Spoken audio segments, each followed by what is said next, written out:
Fala galera, chegando com mais um vídeo aqui no canal para avisar que está tudo normal no Rio de Janeiro. Flamengo classificado para mais uma final do Campeonato Carioca e Bruno Henrique fazendo gol em cima do Vasco. Bruno Henrique fazendo gol em mais um clássico. A gente vai falar muito sobre esse jogo aí, mas antes já peço a você para deixar o seu like aí, já me ajuda bastante. Vamos começar falando do jogo. O jogo começou ali bem elétrico, né? Nos primeiros minutos o Flamengo já tinha Wesley amarelado, depois o Bruno Henrique amarelado. Jogo com algumas polêmicas que alguns torcedores vascaínos estão aí reclamando, mas a gente vai falar daquilo que importa. E eu quero começar falando do Bruno Henrique, que marcou o seu 100º gol com a camisa do Flamengo.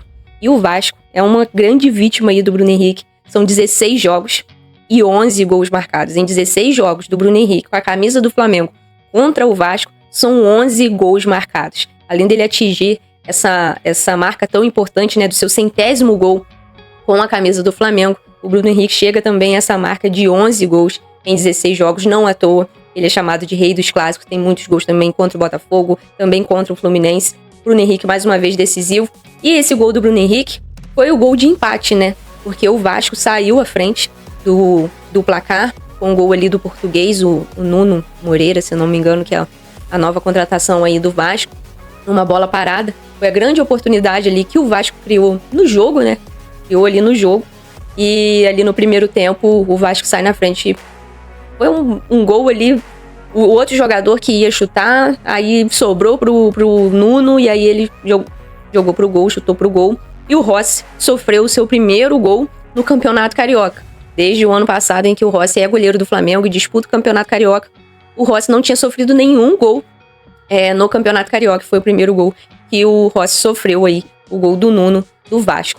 E apesar de parecer que o Vasco saindo na frente, eu até vi ali na transmissão, eles querendo colocar como se houvesse um equilíbrio no primeiro tempo, o Flamengo tinha perdido uma grande oportunidade com o Varela no escanteio que o Arrascaeta cobrou no primeiro pau ali, e aí o Varela desvia a bola e o Léo Jardim tira a bola em cima da linha do gol.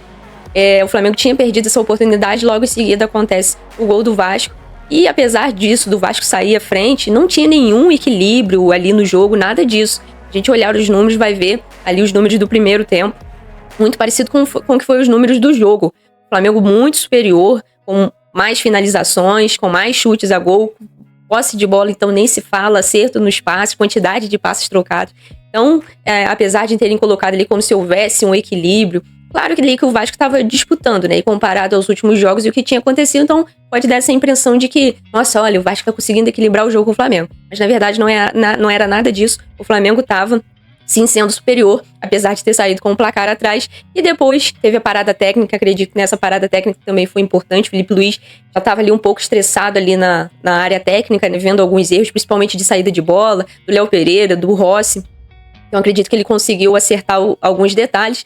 E depois, aos 33 ou 31, se eu não me engano, aos 33 eu acho, sai o gol de empate do Bruno Henrique, onde o Arrascaeta tenta um chute, a bola acaba desviando ali no zagueiro, sobra pro Bruno Henrique na área, e o Bruno Henrique, né, ali ele não perde, ele fez o gol. E muito está se discutindo do lado aí do vascaíno, porque a linha do VAR é uma linha que tá mais grossa, que não sei o quê. Gente, a gente pegar as notícias do início do ano, se eu não me engano, lá em janeiro, isso foi divulgado. E foi, realmente teve aumento na linha do VAR ali. Então houve aumento nessa linha do VAR, até para que favoreça os atacantes, porque aquela linha estava muito fina e às vezes ali no ajuste ali dessa linha, os atacantes acabavam estando em impedimento e ali o gol era anulado. E essa linha, ela ficou um pouco mais grossa mesmo, isso foi amplamente divulgado. Os times entraram no Campeonato Carioca tendo consciência disso, sabendo disso, e essa linha realmente ela teve um ajuste, ela ficou um pouco mais grossa, porque já está sendo criado um discurso de que colocaram essa linha mais grossa desse jogo de hoje porque o gol foi do Flamengo. Então, pelo amor de Deus, né, gente? Então, não adianta começar a criar teorias da conspiração. Então, isso foi amplamente divulgado para quem quiser pesquisar aí, vai poder encontrar. Então, acho que não tem polêmica nenhuma. O gol do Bruno Henrique, para mim, foi legal. E isso acho que ficou muito claro na imagem, que pensar diferente aí realmente tá brigando ali com a imagem. Eu quero trazer aqui alguns números do Flamengo contra o Vasco. Nos últimos 32 jogos, foram 19 vitórias do Flamengo, 11 empates e apenas 2 derrotas. A gente está falando aí de 70,8% de aproveitamento, foram 53 gols marcados pelo Flamengo, 24 gols apenas sofridos e 15 jogos sem sofrer gol. 47% aí dos jogos que o Flamengo, nesse recorte de 32 jogos contra o Vasco, o Flamengo não sofreu gol. Então são números assim absurdos dessa rivalidade, desse confronto aí entre Flamengo e Vasco. E aí, indo pro segundo tempo, né, continuou a mesma coisa. Acho que o Vasco até piorou no segundo tempo, porque acho que os jogadores cansam de... Eles estavam se esforçando ali no primeiro tempo para poder marcar os jogadores do Flamengo, e chega um momento também que os jogadores acabam cansando, porque o Flamengo é um time que toca muita bola, gira muita bola. Então, se o adversário ficar ali só correndo atrás da bola, não vai ter adversário que aguente. O adversário realmente vai cansar. E ali no segundo tempo, o Felipe Luiz faz algumas substituições, e uma dessas substituições foi a entrada do Luiz Araújo. E como tem estrela o Luiz Araújo. Luiz Araújo é aquele cara que é o 12º jogador mesmo. Ele tá ali no banco, tem até torcedor falando que ele precisa ser titular, que ele merece ser titular. Ele tá ali no banco, Felipe Luiz coloca ele entra bem, ou ele dá assistência ou ele marca gol. Acho que, eu não tenho esse número exato aqui, mas eu lembro dos últimos jogos que o Luiz Araújo, ele entrou, ele pega e fez o gol. E ele só faz golaço, cara. Mais um golaço do Luiz Araújo. E aí o Flamengo virou o jogo, virou o placar. E aí realmente ficou já era muito difícil, né, pro Vasco conseguir aí tentar a classificação pra final, né? A gente já sabe disso desde do jogo em que o Flamengo tinha vencido por 1-0, o empate era favorável ao Flamengo, então já era muito difícil. E depois do empate, o Luiz Araújo acaba virando o placar para o Flamengo. E aí ficou mais complicado ainda, mais ainda os jogadores do Vasco sentiram, e o Flamengo continuou ali comandando o jogo, sendo superior ao Vasco. O Bruno Henrique que sentiu, então vamos aguardar informações do Flamengo, ele sentiu a coxa. O Wesley também deu um susto, sentiu a panturrilha, mas depois ele continuou no jogo, então acredito que não seja nada grave. Minha preocupação é pro Bruno Henrique já pro primeiro jogo da final, que se eu não me engano já é na quarta-feira, né? Vai ser o primeiro jogo quarta e depois o segundo jogo no sábado. E tudo indica que o adversário será o Fluminense, já que fez também abrir uma grande vantagem contra o Volta Redonda. E falando do Felipe Luiz, vamos falar aqui dos números do Felipe Luiz no Flamengo, né? Que são 22 partidas, ele tá à frente do Flamengo. São 16 vitórias, 6 empates, 0 derrotas. 81,8% de aproveitamento. Eu acredito que esses números aqui dessa temporada, porque o Felipe Luiz tem uma derrota, né? Foi contra o Fluminense no Campeonato Brasileiro do ano passado. Então, nessa temporada, 22 jogos, 16 vitórias, 6 empates, nenhuma derrota.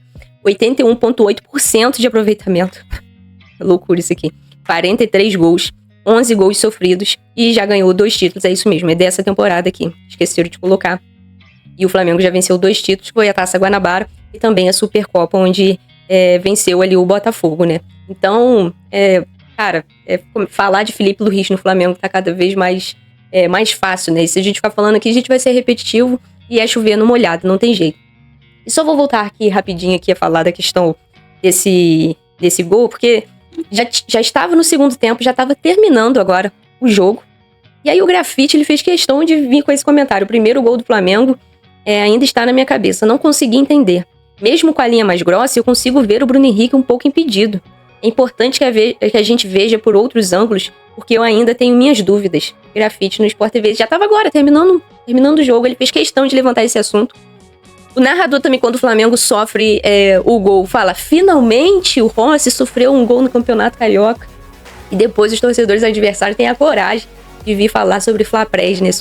Como se houvesse algum favorecimento da imprensa para o Flamengo. É brincadeira, né? Ele levantar isso aqui, terminando o jogo, eu já acho um pouco estranho. O narrador falar: finalmente o Rossi sofre um gol, né? Eu acho um pouco estranho. Então, eu acho que o Grafite deveria ter analisado melhor. Eu não vejo que o Bruno Henrique estava à frente, não acho que tem nenhuma polêmica nisso. Como eu disse, a polêmica que levantaram é sobre a linha estar mais grossa, como se tivesse sido exclusivamente para esse jogo, e para o gol do Flamengo colocaram a linha mais grossa. Eu vi pessoas falando sobre isso, sendo que isso foi, como eu já disse, amplamente divulgado, que passariam a utilizar essa linha mais grossa no Campeonato Carioca. Então acho que não tem polêmica nenhuma. Mas é isso, quero saber a sua opinião, me conta aí nos comentários o que você achou do jogo, o que você achou da partida, quem você achou que foi o craque do jogo. Deixa aí nos comentários, peço o seu like também, que me ajuda bastante, e a sua inscrição. Estamos rumo aqui para bater a meta de 5.000 inscritos no canal. E eu preciso de vocês para a gente bater essa meta. Vocês me ajudando, você que já é inscrito, deixando seu like, comentando, compartilhando o canal com algum amigo também. E você que não é inscrito, se inscrevendo. Se você chegou aqui e não conhecia o meu trabalho, então te convido a ficar aqui, a permanecer e se inscrever no canal. Beleza? Tamo junto. Até o próximo vídeo. Valeu!